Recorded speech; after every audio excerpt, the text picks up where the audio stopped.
February 28th, 2026, 7:30 a.m., Tehran. The sky over Pasteur Street is cloudless, pale blue, almost peaceful, until the first Blue Sparrow missile breaks the calm. 1 second, silence. The next, 30 supersonic warheads descend from near space, their contrails slicing the morning air above Iran's most guarded compound. On the ground, senior officials file into a nondescript conference hall for what should be another day of loyalty pledges and encrypted briefings. Inside, marble floors, heavy velvet curtains, the faint aroma of tea. Outside, the world's most advanced fighter jets aim for a single GPS coordinate, 35 degrees 41, 31 N 51 degrees 2355S. There is no warning. 12 cell towers in the district blink off. Phones go dead in every pocket. IRGC guards slap earpieces in confusion, and a ripple of unease crosses the security perimeter. The first explosion is seismic. Glass shatters, dust erupts, and the compound's reinforced roof folds like paper.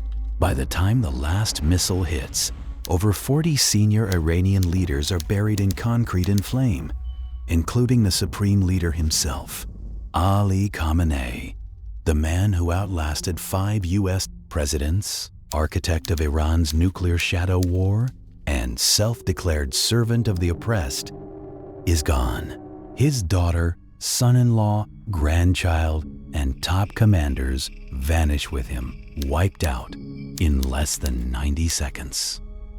Upstairs in joint U.S.-Israeli command centers, a wall of flat screens flickers with thermal images as the impact blooms across Tehran.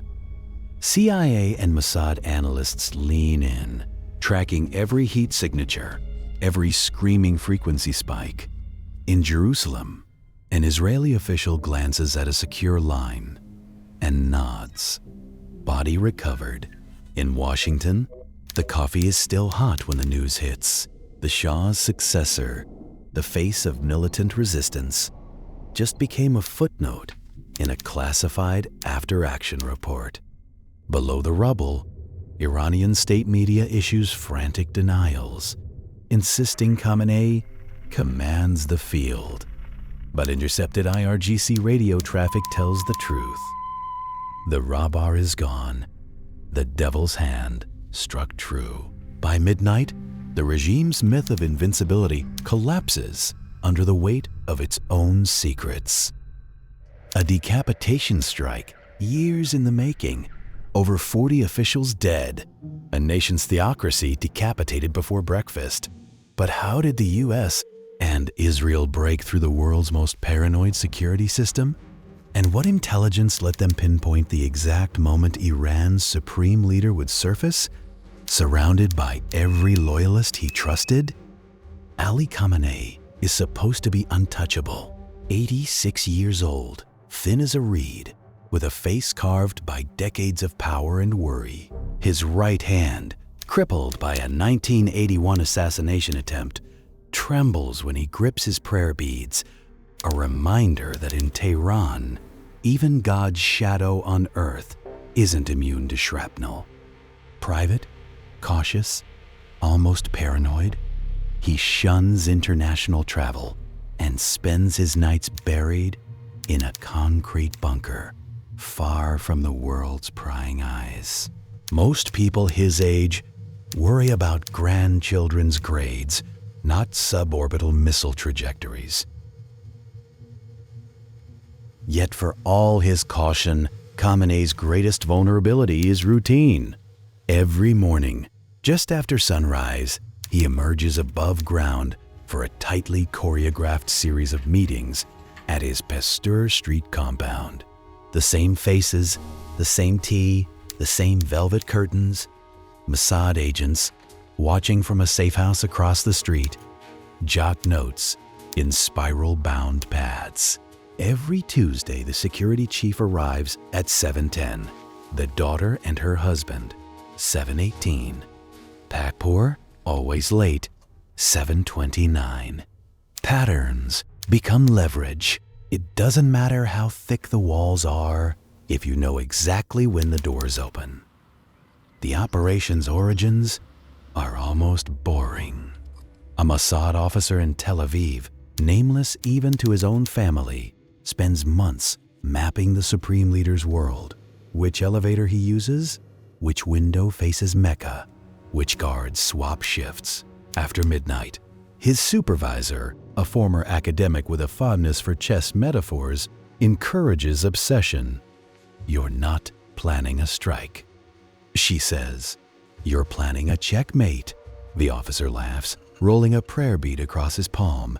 In this game, the pawns wear cleric's robes. Every detail matters. The CIA, looped in by backchannel, brings satellite footage and intercepted phone calls. They know which IRGC commander brings his own samovar to meetings. "The tap water is poison," he jokes. And which aide once smuggled a SIM card past 3 layers of security by hiding it inside a Quran. Technology meets tenacity. 2 agencies, 1 target, thousands of hours watching the same marble corridor. At night, Mossad operatives trade theories on WhatsApp. "What if we hit the bunker?" one asks. The answer? No bunker. Wait until he surfaces. Here's how the plan actually works. Step 1. Pattern recognition. Mossad identifies the window, not hours, but minutes, when Khamenei is guaranteed above ground with his inner circle. Step 2.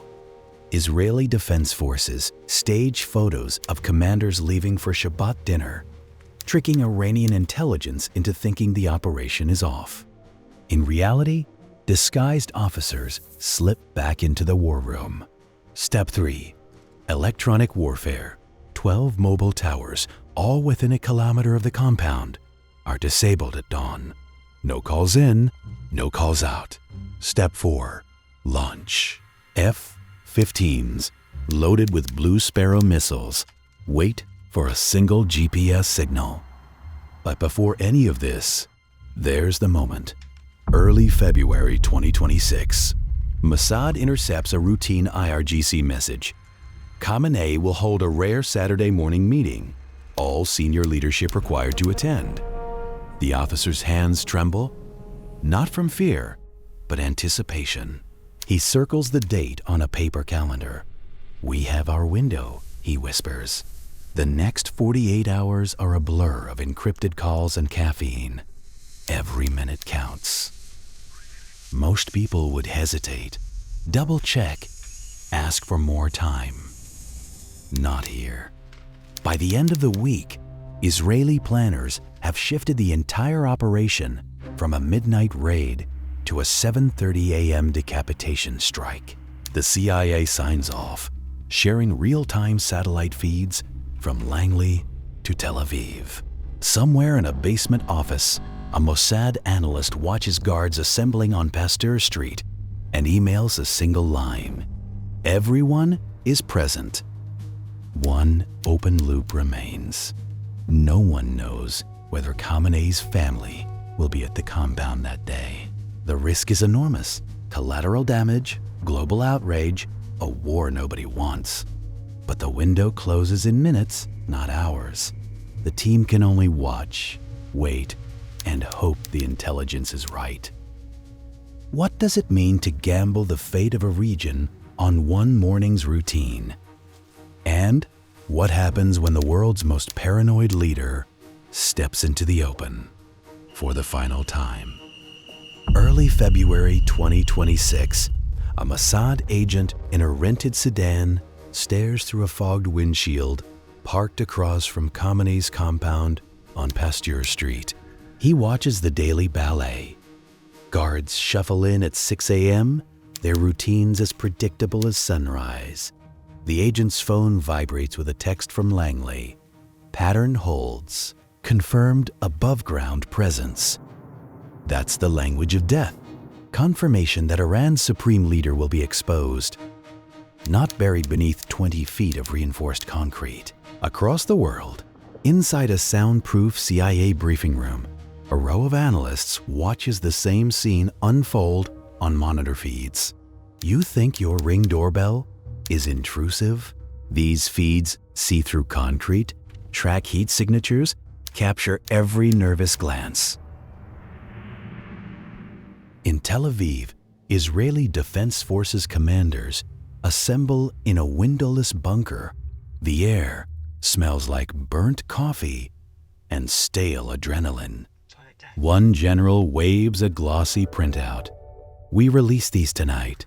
The photo shows IDF brass, smiling for cameras, stepping into black SUVs. The world sees a peaceful Shabbat departure, but the real plan is cloaked in wigs, fake mustaches, a convoy circling back to base. Deception is the appetizer.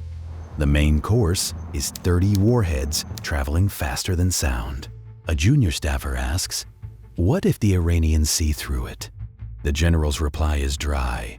"If they do, we're already dead." February 27th, 2026. Night falls over Tehran. The Iranian Foreign Ministry receives a burst of encrypted chatter. IDF commanders leaving headquarters, supposedly settling in for Sabbath dinner. Inside the Supreme Leader's compound, Khamenei's security chief breathes easier. He radios no threat indicators. Israel is quiet. You can almost hear the sigh of relief echo through the marble halls. But in a hangar outside Beersheba, Israeli F-15s are loaded with Blue Sparrow missiles, the payloads gleaming beneath fluorescent lights. The pilots brief in whispers, reviewing flight paths that skim the edge of near space. Most people would call it paranoia, checking every phone, every light bulb, every tile for bugs. For Mossad, it's Tuesday. Their operatives walk Pasteur Street, disguised as street sweepers, mapping every blind spot, every guard rotation. The intel is surgical. Khamenei's daughter-in-law enters by the east gate at 7:20. Pakpour, the IRGC commander, arrives exactly 5 minutes later, carrying a black briefcase. Each movement feeds a kill matrix that narrows by the second. At CIA headquarters, the operation's code name lights up another terminal. Epic Fury, red letters pulsing with each new data point. The 28th of February, 2026, 7:15 a.m., Iranian time. Israeli cyber teams launch the first salvo. Not a missile, but a blackout. 12 cell towers near the compound flicker and die, slicing Tehran's communications arteries. For 12 critical minutes, no calls escape, no warnings transmit, no panic spreads beyond the blast radius. In the IDF, U.S. Joint Command Center, a technician mutters, like pulling the plug on their spinal cord. Dark humor, but nobody laughs. Because in 5 minutes, the sky becomes a weapon. 7:30 a.m., F-15s streak over the horizon, invisible to Iranian radar, hugging the curvature of the Earth. 30 Blue Sparrow missiles ignite in sequence, ascending to the edge of space before arcing down toward 35 degrees 41, 31 Den, 51 degrees 23, 55. The math is brutal. Each missile carries enough force to turn a marble palace and 40 senior officials into a crater. In the conference hall, Khamenei closes his prayer book, leans forward to address Pakpour. Outside, a child chases a red kite that will never land. The first missile hits with a blast felt for miles. The conference hall vanishes in a bloom of glass and flame. In the aftermath, sirens wail, but no orders come. Command has been decapitated. IRGC radios erupt in static and confusion. The Supreme National Security Council scrambles to find a living authority. An IRGC colonel hisses into a secure line. The Rabar is gone. The devil's hand struck true. That phrase, captured on a Mossad tap, circulates before dawn on encrypted telegram channels. But can Iran's regime survive the sudden loss of 40 senior leaders? And what happens when the world learns the US was watching, frame by frame? In real time? Shortly before midnight UTC, an unnamed Israeli official calls Reuters. His message is clinical. We confirm recovery of Khamenei's body from the site. Iranian state media, cornered, releases a statement. The supreme leader is commanding the field. The denial is almost endearing, like insisting your favorite goldfish has gone on vacation, not down the toilet. The next morning, Iran's Supreme National Security Council relents. On every television, the IRIB anchor, in a black headscarf, delivers the words, "The leader has been martyred. 40 days of mourning begin." Financial Times dubs it the most stunning decapitation strike of the century. Across Tehran, shopkeepers tape black banners to their windows.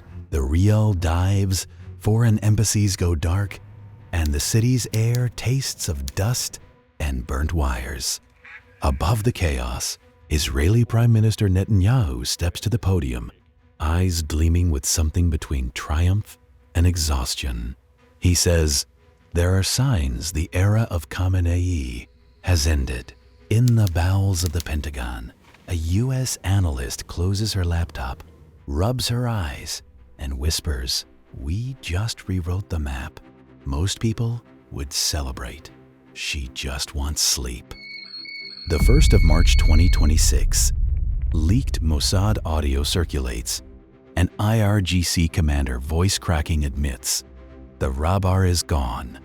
The devil's hand struck true." The phrase trends in a dozen languages. On social media, Iranian exiles debate whether the strike violated near space treaties, while US officials issue bland statements. Only command nodes targeted. Civilian casualties minimal. For anyone living on Pasture Street, minimal tastes bitter.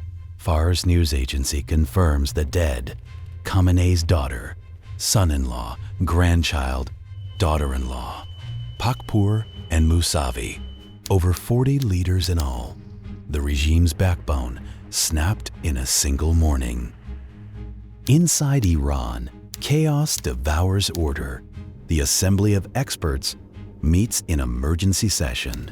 Mossad Khamenei, the supreme leader's second son, is floated as interim head, but faces stiff opposition from Ali Larijani's faction. Reformist President Masoud Pezeshkian steps in as the uneasy steward. The IRGC fractures.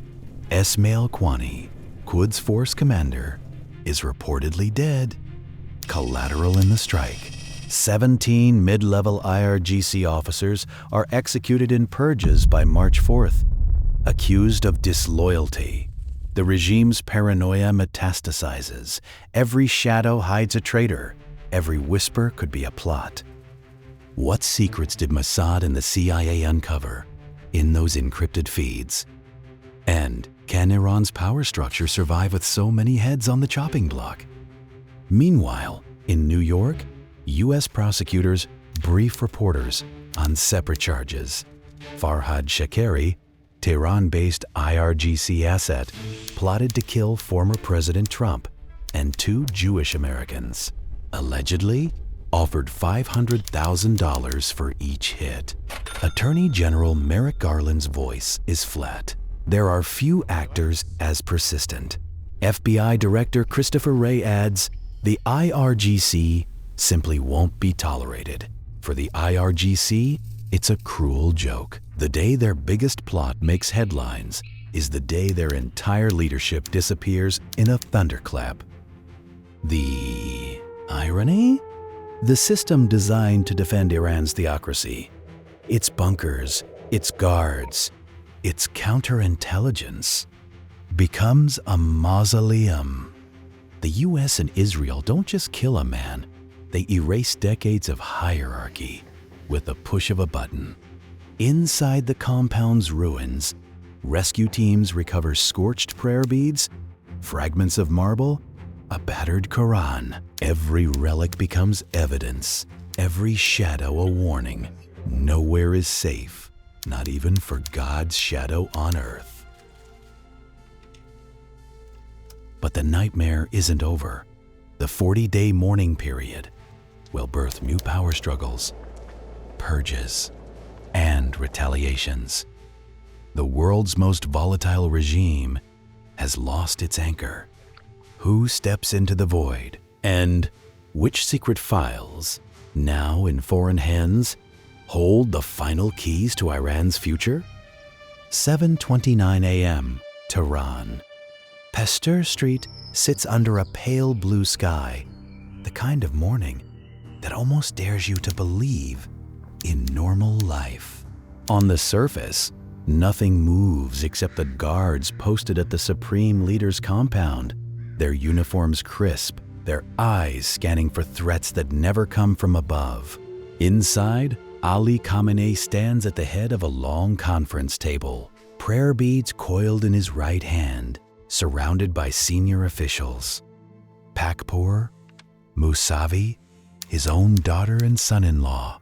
He's reviewing notes, voice quiet, almost bored. Outside, the city hums. Nobody knows they're seconds from history's edge.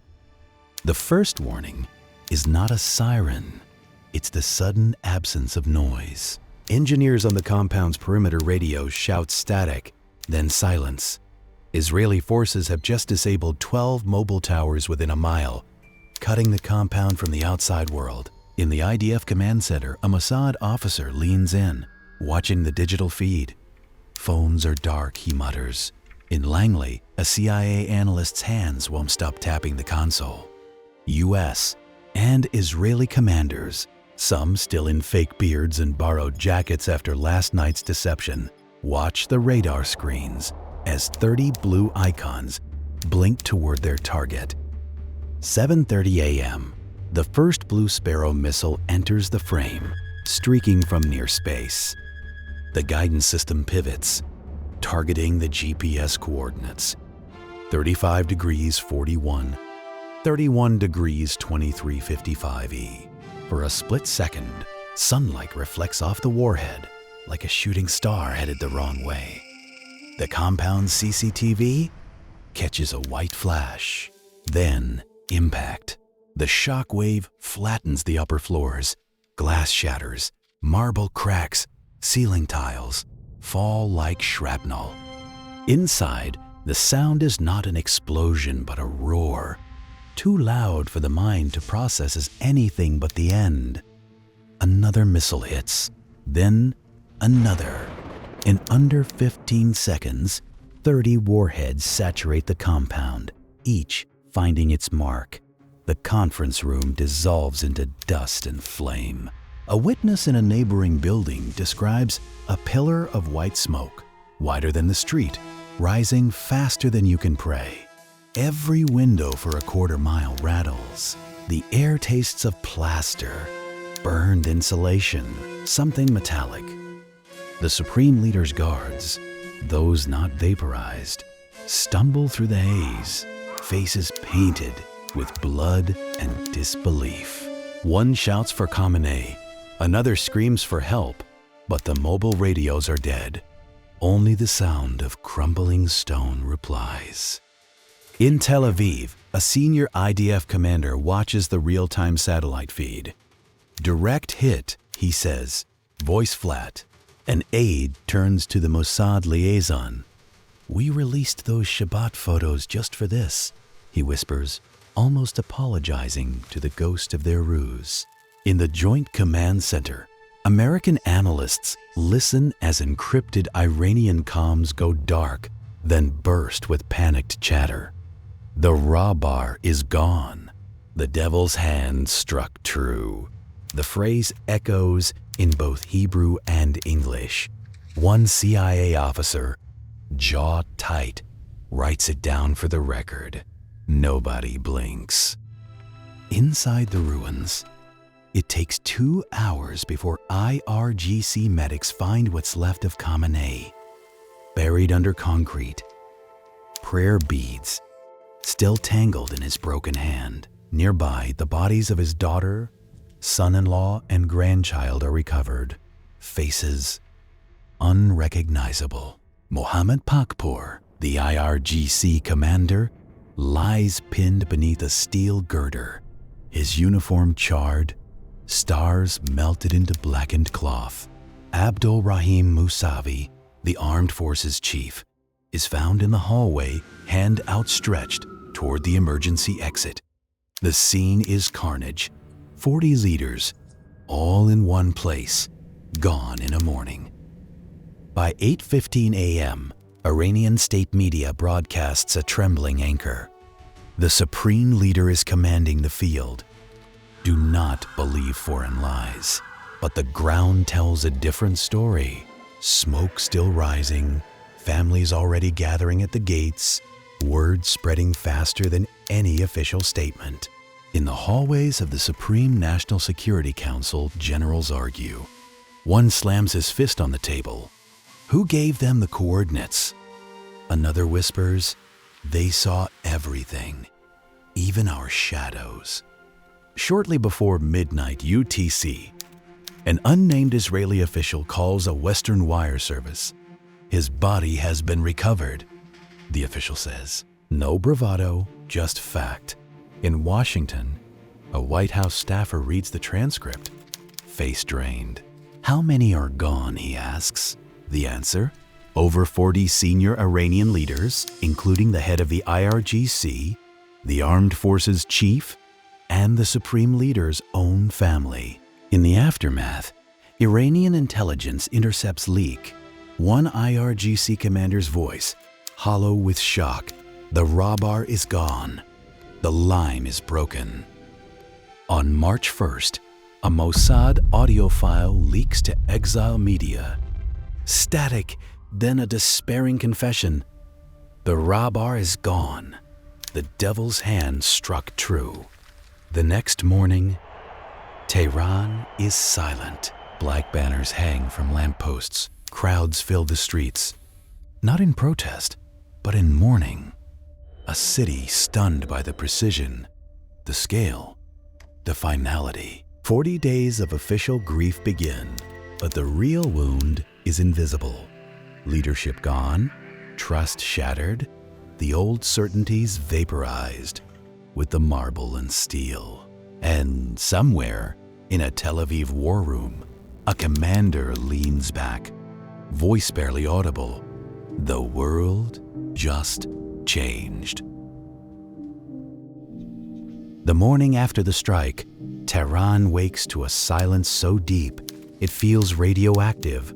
State TV cycles through old footage of Ali Khamenei, hoping the public won't notice the trembling in the anchor's voice. By midday, the Supreme National Security Council caves to reality.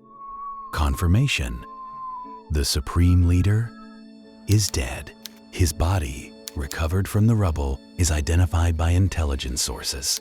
No doctor's note, no funeral procession, just the echo of a regime's heart stopping in real time. Grief becomes theater. 40 days of mourning, a national holiday, flags everywhere at half-mast. But the real spectacle is backstage. The assembly of experts meets in emergency session. Mojtaba Khamenei, the supreme leader's second son, is floated as a successor. Reformist President Masoud Pezeshkian takes temporary command. Moderates and hardliners circle each other like sharks in a shallow pool. The IRGC, decapitated and paranoid, begins purges. 17 mid-level officers vanish in the space of a weekend. Loyalty is now a test scored in blood. The personal toll is unspeakable. Khamenei's daughter, son-in-law, grandchild, and daughter-in-law dead alongside him.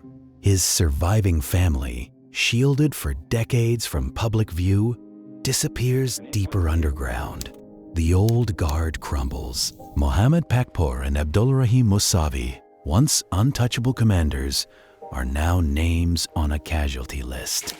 In the eyes of the street, the invincible regime is suddenly brutally mortal. The irony? The man who spent decades outmaneuvering coups, assassination attempts, and internal rivals is brought down not by palace intrigue, but by a ballistic missile traveling at Mach 7. Globally, the shockwave is immediate. Iranian proxies go quiet. Hezbollah, the Houthis, the militias in Iraq, suddenly leaderless, suddenly cautious. Israel's deception campaign becomes case study material. The staged Shabbat dinner, the disguised return of commanders, the blackout of mobile towers. The United States, careful to keep its fingerprints light, watches in real time from a joint command center. Not a single formal charge is filed. No tribunal. No Nuremberg. Just a message that echoes from Tel Aviv to Langley. The age of untouchable strongmen is over, at least for one winter morning. But what about you? If your phone was one of the 12 million blacked out near Pasteur Street, you didn't just lose signal. You became collateral in a war fought with deception, satellites, and algorithms. Your data, your location, your silence, another piece in a game that moves real bodies, not just pixels on a screen. Let that sink in.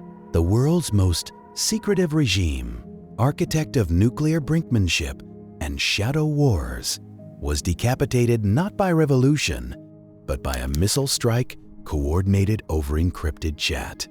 Inside Tehran, the shock lingers. Outside, every intelligence service is rewriting their playbook. And the question nobody can answer? Who fills the void? 17 officers executed, the Quds force gutted, a theocracy left gasping for air. The aftermath is just beginning. If you want to see what happens when the world's most notorious cyber army turns its sights on the very agencies sworn to stop them, check out our video on the hackers who stole the NSA's own cyber weapons and unleashed chaos worldwide. Because sometimes, the only thing more dangerous than a regime without a leader is a world without secrets.